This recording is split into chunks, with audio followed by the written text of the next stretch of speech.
Энэ завраар бид HTX бирж дээр бүртгүүлэх, анх удаа дансаа цэнэглэх нийт үйл явцыг харуулна.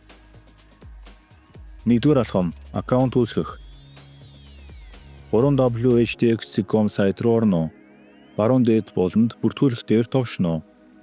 Имэйл хаягаа эсвэл сонголтоор гар утасны дугаараа оруулаад таныг өрсөн хүний зуучлалын кодыг оруулно хэрэг байгаа бол.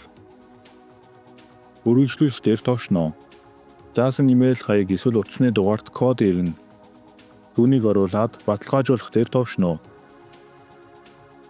Нууц үг бодож олоод HTX дээрх адлын явдлаа эхлүүл дээр товшно. 2-р алхам баталгаажуулалт. Үүний дараа та баталгаажуулалт хийх шаардлагатай.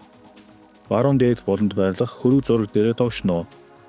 Дараа нь баталгаажаагүй дээр товшно. Нээлтийн цонхонд хувийн баталгаажуулалтын эсрэг талд одоо баталгаажуулах дээр товшно. Дараа нь L1 суурь зөвшөөрөл гэсний эсрэг талд одоо баталгаажуулах дээр товшно. Үүний дараа та хувийн мэдээлэлээ бөглөж, шалгах тэмдгийг чагталж, баталгаажуулах дээр товших хэрэгтэй. 3-р алхам биржийн данс цэнэглэх. Одоо бид биржийн дансаа цэнэглэх хэрэгтэй. Бидний жишээгээр бид TRC-20 сүлжээний USDT токеноор данс цэнэглэнэ. HTX-ийн аккаунт руугаа ороод нүүр хуудас дээр хөрөнгө дээр товшоод депозит хэсэг рүү орно. Депозит хийх зоосыг сонгоно. Бидний жишээгээр энэ нь USDT байна. Дараа нь депозитын сүлжээг сонгоно. Бидний жишээгээр энэ нь TRC-20 байна. Депозитын хаяг илгээх дээр товшно.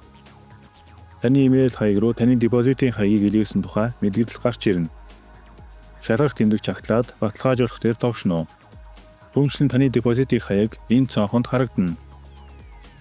Хаягийг хуулах дээр товчиж түүнийг хуулно.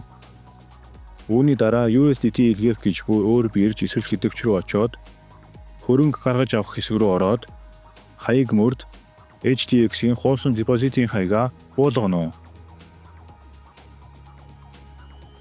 Боллоо. Та амжилттай аккаунтаа бүртгүүлж дансаа цэнэглэлээ.